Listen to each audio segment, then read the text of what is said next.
আসসালামু আলাইকুম আমার প্রিয় ভাই বোনেরা।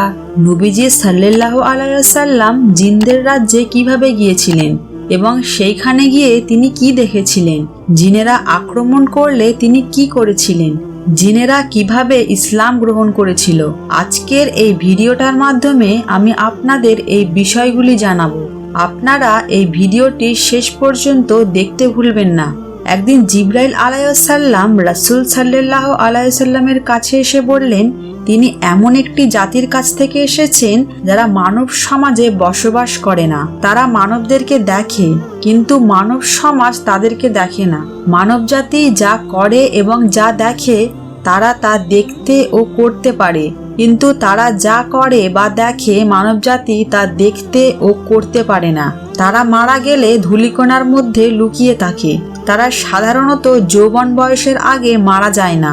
তাদের উপরও আল্লাহর হুকুম আহকাম রয়েছে। কিয়ামতের দিন তাদেরকেও ভালো মন্দ কৃতকর্মের হিসাব দিতে হবে। জিনজাতি আল্লাহর বিস্ময়কর ও রহস্য ঘেরা সৃষ্টি। কোরআনের শতাধিক আয়াতে জিন শব্দের উল্লেখ পাওয়া যায়। প্রায় 7 থেকে 8টি হাদিসে তাদের আলোচনা হয়েছে। মানুষের মতো তারাও আল্লাহ তাআলার ইবাদত করে। ইরশাদ হয়েছে, আমি মানুষ ও জিন জাতিকে কেবল আমার ইবাদতের জন্য সৃষ্টি করেছি। মানব জাতির মতো তাদের ভেতরও আল্লাহর নবী ও রাসূল প্রেরণ করেছেন। আল্লাহ বলেন, হে জিন ও মানব সম্প্রদায়, তোমাদের কাছে কি তোমাদের মধ্য থেকে রাসূল আসেনি যারা তোমাদের কাছে আমার আয়াতসমূহ বর্ণনা করেছে? মানুষের মতো জিনরাও জাহান্নাম এবং জান্নাত দুটিতেই প্রবেশকারী হবে। এদের মধ্যে যে কাফের সে জাহান্নামে যাবে এবং মুসলিম জান্নাতে যাবে। মাটির সৃষ্টি মানুষ যেমন মাটির আঘাতে কষ্ট পায়, তেমনি আগুনের সৃষ্টি জিন জাহান্নামের আগুনে কষ্ট পাবে। একবার নবী সাল্লাল্লাহু আলাইহি ওয়াসাল্লাম ওয়াদিয়ে নাখলাও নামক স্থানে সাহাবে কেরামদেরকে নিয়ে ফজরের নামাজ পড়াচ্ছিলেন। এই সময় কয়েকজন জিন সেদিক দিয়ে যাচ্ছিল।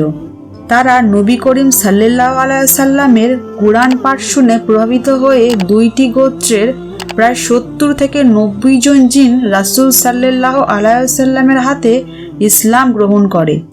তাদের আহ্বানে পরবর্তী সময়ে রাসূল সাল্লাল্লাহু আলাইহি ওয়াসাল্লাম জিন রাজ্যেও ইসলামের দাওয়াত নিয়ে যান। হাদিসে এসেছে, নবী সাল্লাল্লাহু আলাইহি ওয়াসাল্লাম একবার নামাজ পড়ছিলেন।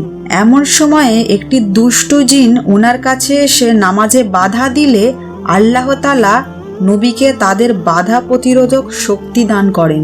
নবীজি সাল্লাল্লাহু আলাইহি ওয়াসাল্লাম জিনটিকে নিজ হাতে ধরে ফেললেন এবং তাকে একটি স্তম্ভের সাথে বেঁধে রাখতে চাইলেন, যাতে সকালবেলা লোকেরা মসজিদে যাওয়ার পথে তাকে দেখতে পায়।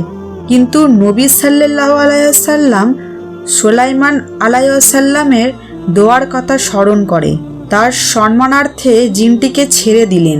সুলাইমান আলাইহিস সালাম দোয়া করে বলেছিলেন, হে আমার রব, আমাকে ক্ষমা করুন, আমাকে এমন এক রাজত্ব দান করুন আমার পর আর কারো জন্যই প্রযোজ্য হবে না।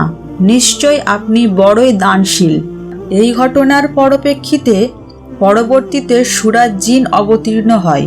আব্দুল্লাহ ইবনে আব্বাস রাদিয়াল্লাহু তাআলা আনহু থেকে বর্ণিত, তিনি বলেন, মক্কায় অবস্থানকালে একবার রাসূল সাল্লাল্লাহু আলাইহি সাল্লাম বলেন, তোমাদের ভিতর কেউ যদি জিন বিষয়ে আগ্রহী হও তবে আমার সাথে চলো। ইবনে আব্বাস রাদিয়াল্লাহু তাআলা বলেন, আমি ছাড়া আর কেউ অগ্রসর হলো না। তিনি বলেন, আমরা চলতে চলতে মক্কার একটি উঁচু স্থানে পৌঁছালাম।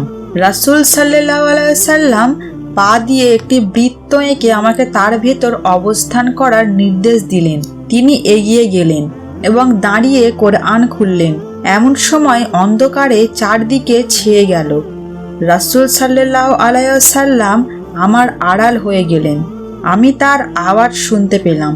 এরপর অন্ধকার মেঘমালার মতো খণ্ড বিখণ্ড হয়ে গেল এবং তার একটি দল অবশিষ্ট থাকলো। রাসূল সাল্লাল্লাহু আলাইহি সাল্লাম তাদের সঙ্গে ফজর পর্যন্ত অতিবাহিত করেন। এভাবে রাসূল সাল্লাল্লাহু আলাইহি সাল্লাম কয়েক দফা মক্কা ও মদিনা থেকে জিনদের মাঝে গিয়ে দাওয়াতি ও তালিমি করেন। রাসূল সাল্লাল্লাহু আলাইহি সাল্লামের দাওয়াতে অনেক জিন জাতি ইসলাম গ্রহণ করেন।